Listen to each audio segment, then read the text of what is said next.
20 years back, if you asked somebody who a criminal was, the answer would have been very obvious.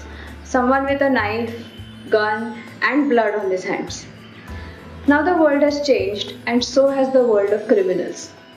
He is no longer somebody with a relatively poor background or a traumatic childhood. He is someone more like you and me, someone who is smartly dressed, wears a suit, a tie, drives cars, uses flashy gadgets. The keyboard has replaced the gun, and that is now a more powerful tool. This is the world of cybercrime. Today's most common threat isn't the man who owns a missile. Today's threat is a man 2000 miles away who has the password to fire it. As crime has gone cyber, we now face the huge problem of the cyber criminal. As the world has now become wired, even in the smallest of places, the virtual world seems more real than the real one. Law has also developed new rules about operating the computer and internet. Violation of these rules means punishment, which could be as severe as life imprisonment. For example, meet Aditya. Aditya was just 5 years old when he sat at a computer. When he was 9, he knew how to operate more than 10 different softwares. By the time he was 16, he was programming in 4 languages. When he turned 22, he could effortlessly hack into any major email service. But Aditya was always a good guy. He could hack into websites and then tell companies what was wrong with them. Most took him seriously. Some even paid him. Of course, his mistake was when he tried bypassing his college website just to teach them a lesson about security. He was reported, his education cancelled, and was banned entry in any college for 10 years. He was also taken to jail. You do know what you did was wrong, don't you? I wanted to help. Why doesn't anyone see that? I didn't go knocking on his door to tell him how bad his website was. I wanted to show him how easy it was for someone to do it. And you saw what happened to you. It's a wrong thing to do. Your neighbor can have a door which you can easily open, but that doesn't mean you open it. Why should internet rules be any different? Whatever you're good at, you should be doing responsibly, Aditya. अरे यार, वो सब ठीक है. ठीक नहीं है. It's not about what you feel about it. Imagine the inconvenience you're causing others. The amount of cases that have just rocketed up about kids going overboard on the net just isn't funny. Have you heard about the Riya Pooja case? No, the one where... I was just talking to her 2 months back. Pooja and Riya were best friends till the 7th standard. In the 8th, both started liking the same guy. Naturally, they fought. Pooja made a fake Facebook profile of Riya and typed messages that weren't so nice to everyone in school. No one believed Riya when she said it wasn't her. Finally, unable to cope, Riya drank poison. Luckily, she was found on time and survived. As she would soon find out, no one is faceless on the internet. Pooja's IP address was located, she was caught and punished by the juvenile court. She had to spend 3 months in a remand home. More than anything, I hate how cool I thought I was acting. It is so easy to spread the most horrible things about a person in no time. It was the easiest thing to do. I never thought I would get caught. I just want to tell all of y'all, fights happen and they can always be sorted out. Never make fake IDs or hate groups. Not a single day goes by that I don't regret doing what I did. I had the most horrible time of my life in remand. What happens with your generation is that it is very easy for you to get what you want. You're very comfortable with technology. You people have everything at your feet. You want information? There's Google. You want to chat? There's BBM. You want to share photos? There's Facebook. You don't understand the importance of privacy. The problem is that you don't understand that there is a law that governs its use. You think you're faceless on the internet. And that is why that gives you the courage to do the things that you would normally never do. See, it's actually not as bad as you say. I mean, we know what we want and the net helps us get it. We don't need to sit in a place like a library for hours. Google helps us find answers in seconds. If we want to remain connected with our friends, there's always Facebook. I never said it's bad, but it's important to remember that people never change. What they are in real person and what they are in the virtual world remains the same. Just as there are bad guys in the real world, there are bad guys in the virtual world too. It's just that the virtual world makes everybody seem so beautiful and friendly, but that's not true. You already know that there would be a lot of guys getting friend requests from girls who have very beautiful display pictures. But these are actually fake accounts created by people who are out to take advantage of you. You yourself know how easy it is to hack for a professional. True, but that doesn't mean we put any information up at all. I'm not saying don't, just be careful. If you leave the door open and somebody robs your house, it doesn't mean you've done anything wrong. But wasn't it stupid of you to leave the door open in the first place? Talking of robbing, there was a very funny case which happened here 6 months back. I had a friend called Robin. Meet Robin. Robin is your regular 9 to 5 worker. He's an engineer, works hard, and helps his parents out. Robin lives alone. 7 months back, he was planning a vacation.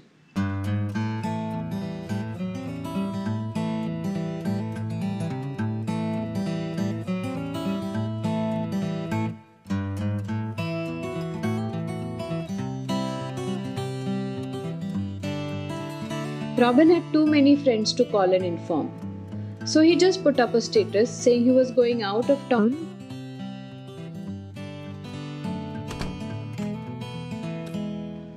When he came back, the entire place had been robbed. It was totally empty. He had been looted worth lakhs of rupees. When he was asked who all he had told, Robin said there were 1,300 friends on Facebook who knew where he was and when he was coming back. Even the police didn't know where to start from. Because by virtue of the total amount of friends he was connected to, that would be more or less around 56,000 suspects. I think this came in the papers. It pretty much did. It's unresolved. But what can the police even do?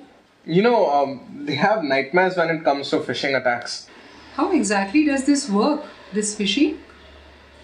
By the way, would you like some juice? Actually, I wouldn't mind. See, it's very easy. Basically, you design a page that I know people use a lot. For example, I know you use Facebook. So what generally happens is I design a page that looks exactly like Facebook and then ask you to log in. That sounds tough. I'd do it in 5 minutes and show you if I didn't want to go to jail again. After that, then I say something like your account has been logged in 2 or more places. And so I enter the details. Exactly. And then all your details are with me. This happens not only to Facebook but to all other sectors. So people from banking, social networking, they all fall prey to it. Is there something I can do about it? General rule is never ever enter your details in a page if it pops up. Generally, if you have a good antivirus, it should take care of things. But still, the best way is it's better to be careful. Now you're talking really sensibly.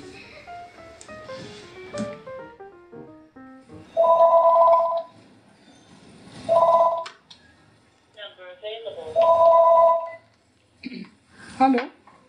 Yes? No, wait. No, this will just take 5 minutes. You can send it in then. Yeah. New case. None of your business. Same problem though. These will you do friendship requests should be outlawed. Let me guess. Fake profiler tried a stunt.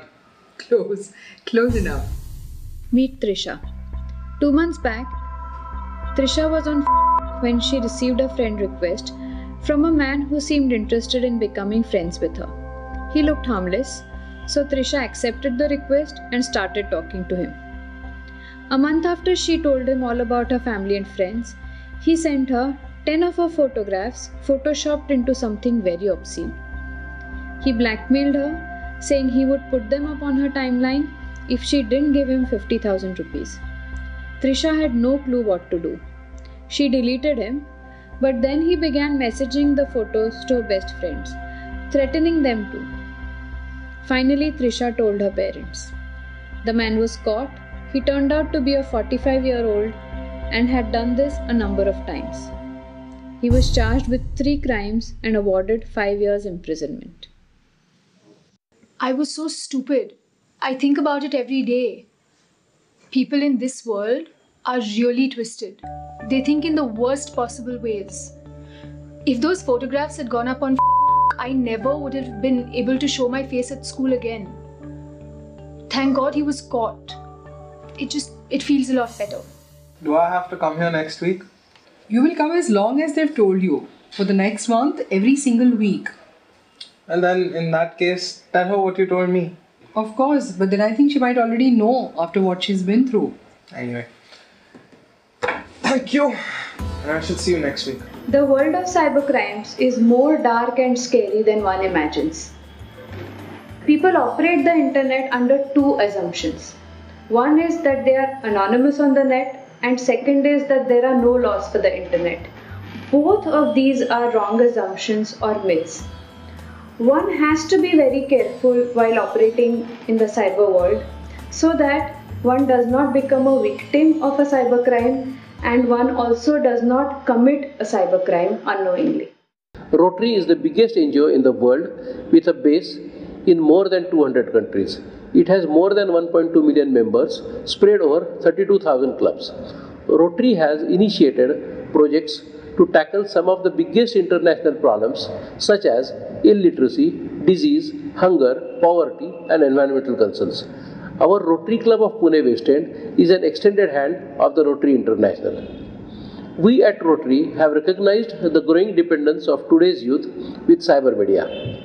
We feel it pressing concern that children today have access to the free use of cyber media but are unaware of the repercussions of using the same. Bearing this in mind, we have decided to make this small film, hoping that it would teach children to tackle different aspects of cybercrime. It is a sincere effort from our end, and we hope you enjoyed it as well as learned from it. Thank you.